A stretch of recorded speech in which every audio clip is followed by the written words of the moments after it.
For this cycle, what we're doing is we're talking about graphic design.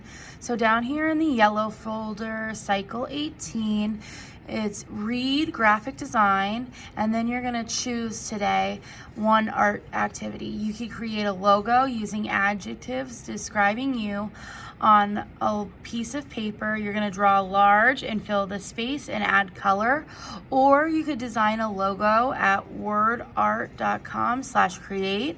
You would pick a shape, colors, and adjectives to describe you. That creates a word cloud. So first, before we do that, let's read about graphic design so we get an understanding of what graphic design is. We're gonna go to Kids Think Design website, graphic design, and you're seeing a slideshow.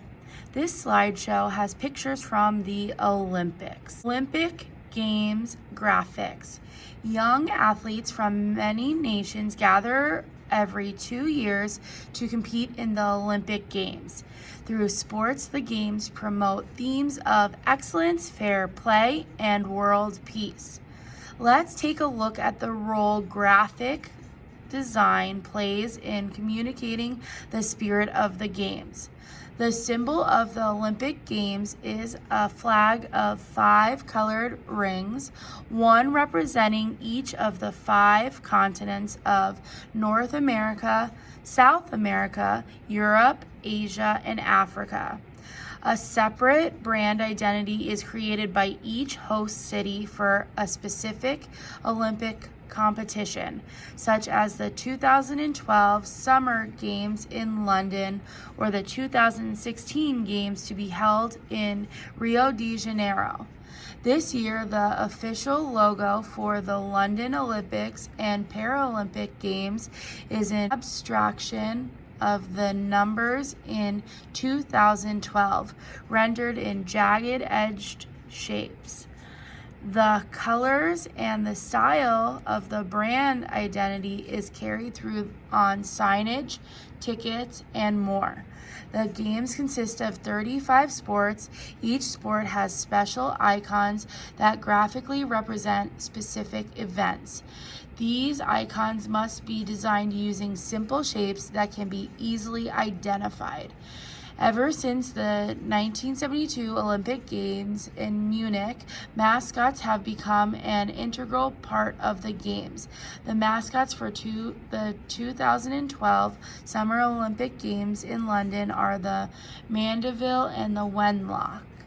Corporate sponsors of the Olympic Games create graphics for television and print ads, limited edition posters, and special product packaging to celebrate their presence at the Games. What do you think the graphic designers were trying to communicate through the choices for the 2012 Games? Let's look at the graphics again. Here is the logo, the rings. Each ring represents a continent that participates in the games. And then you can see the logos that change. So this says 2012 with basic shapes. And then you can see the similar colors and then those simple logos, the shapes for each different sport. And then again, the colors stay the same, and the logos are white silhouettes. And then here would be the 2 mascots.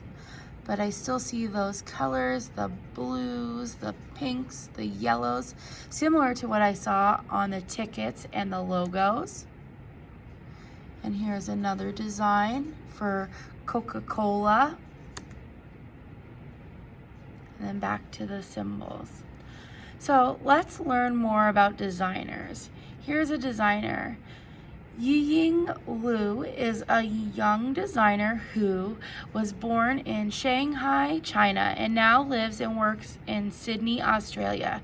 Her name is a combination of 2 Chinese characters, Yi meaning happy, Ying meaning creative. Yiying likes creating crisp, lighthearted images, often based on animals. One of her favorite designs became famous. Let's see which one became famous. Meet a designer. Here you could see then and now, the difference.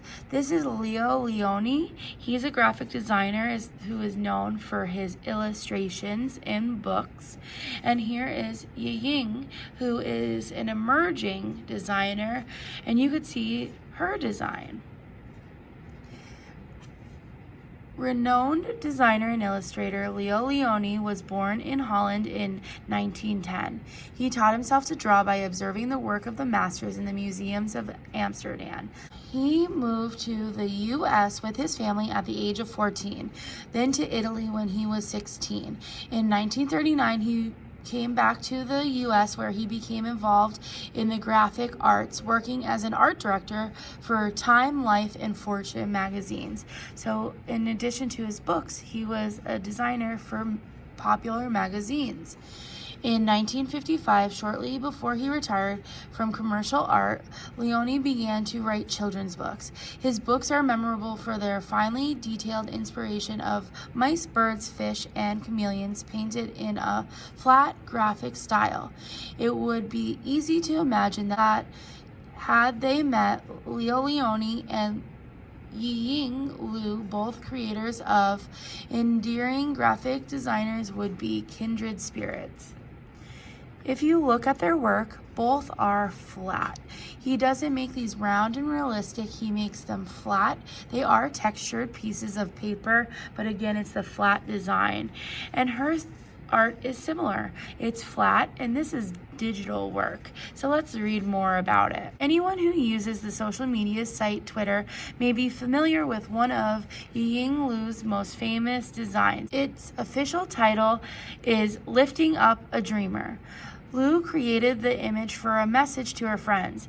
After it was discovered by the founder of Twitter, the whale began to appear whenever the site was overloaded with tweets.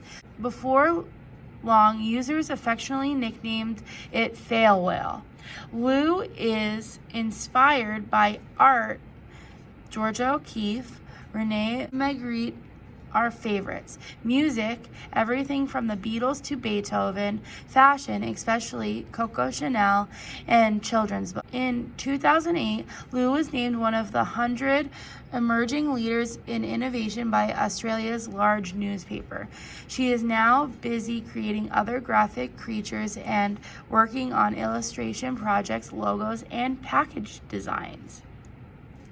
So what we're going to do is we're going to work on a logo today. And you're going to think like a designer. Here's some of the lingo that relates to computer graphic design. And then there's information about value. Value is the lightness and darkness of a color, and value is important when thinking about logos. You could see here that there's high contrast when you have dark values placed with light values. That makes a good logo. It stands out. Low contrast is a little bit harder to read. And then you could see here, graphic designers use simple geometric shapes to communicate ideas. We're going to use shape in a different way.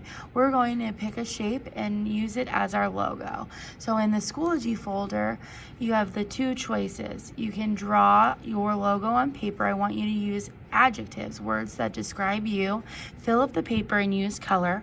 Or you could use the digital art tool. And that is this wordart.com. And what you do is you write in here words. So the first one, I want you to write your name. And then I want you to pick words that describe you. And when you pick words that describe you, they're called adjectives. So what I did to make this a little bit easier is I created an adjective list here. And you can split your screen by dragging your work side to side like this. And you can click through the adjectives. Why did I not split? And you can click through the adjectives and pick words that relate to you. you could use the words here, or you can just type some words. If you're gonna copy and paste, you highlight and you right click on it, copy, and then you could highlight and right click, paste. And then you can keep going with this until you pick a lot of words to describe yourself. The more words that you pick, the better your word cloud will be. So I'm going to speed this up as I pick some words. So I'm just clicking with the left, dragging to highlight the word in blue, and then I'm right clicking on the blue, clicking copy, and then I'm going over into the word art site, right clicking and clicking paste. Now that I have my word list, what I'm gonna do is I'm going to, I could change like the size if I wanted some to be bigger of certain words. Like artistic is more important to me. My name's the most important. Cheerful. I could change some of the words, sizes. And then I'm gonna pick a shape. There's all different types of shapes that you could pick, and the words are gonna appear in this shape. So this is another way to kind of describe yourself. Paint splatter, that's a cool one. And then you could pick your font, the style of writing that you want. And then you could pick your layout. Do you want them all to be vertical? Do you want them, I think random looks the best. And then style, and you get to pick your colors. If you click custom, you could click on here and you can pick colors that appeal to you. I like a lot of blues, so I'll put blue, blue, and like a blue, green, gray.